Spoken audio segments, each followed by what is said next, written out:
Welcome to the WHHI News. I'm Allie McNair. Here's a look at your headlines. After hearing this, you may think twice before you let a phone store employee help you transfer data from your old phone to a new one. A civil lawsuit filed in Beaufort County alleges that an employee of a T-Mobile dealer store stole photos of a customer's child as well as naked photos of his wife and later uploaded those photos online.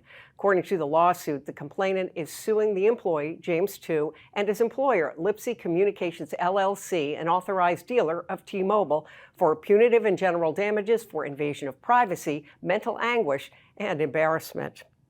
Well, a shooting incident at a Beaufort apartment complex resulted in the hospitalization of one person for non-life-threatening injuries. According to the Beaufort Police Department, officers responded to the Mossy Oaks apartments shortly after 1 a.m. on Wednesday, after they received reports of an argument and shooting. As of now, no suspect has been arrested. While it's certainly something we can't be proud of, 2 South Carolina cities are among the list of the most dangerous cities in the U.S.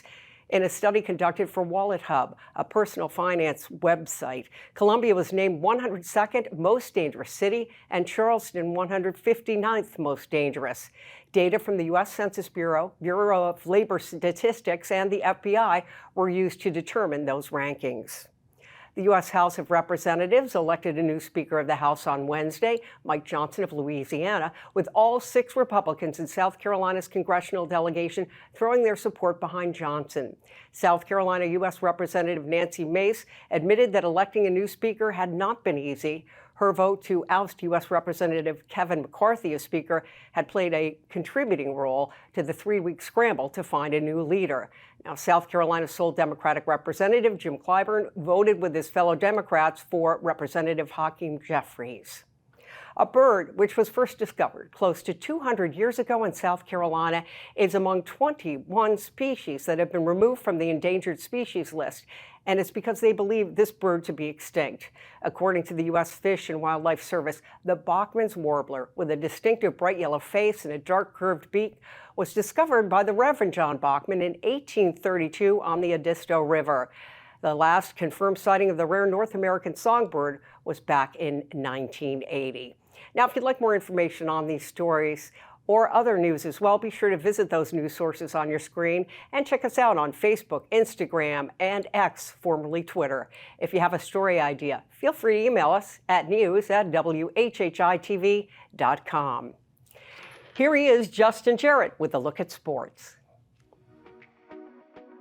Hey, it's time for Last Night in the Lowco on WHHI, powered by LowcoSports.com. And it's almost time to kick off another Lowco Friday Night. We'll get you ready for kickoff with a full hour of preview content live at 12:30 p.m. Friday on Lowco Gameday Live, and round up all the scores and details in real time on the Lowco Pigskin Live recap show at 11:30 p.m. Friday night.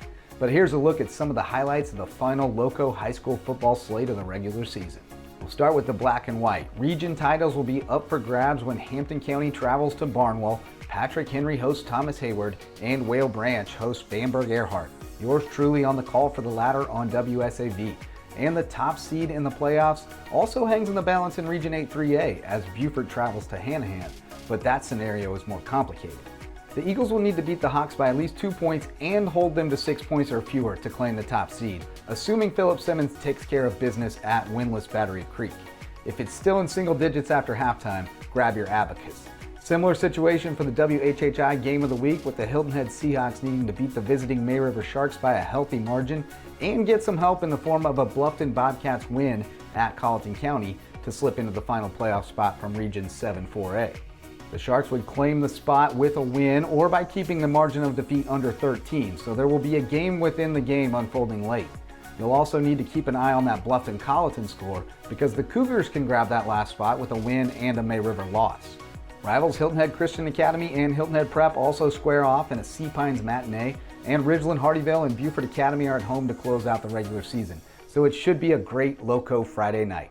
For Lowco Sports and WHHI, I'm Justin Jarrett. Until next time, go Lowco. Great, Justin. Thanks so much. And now with our weather, Marie Soden.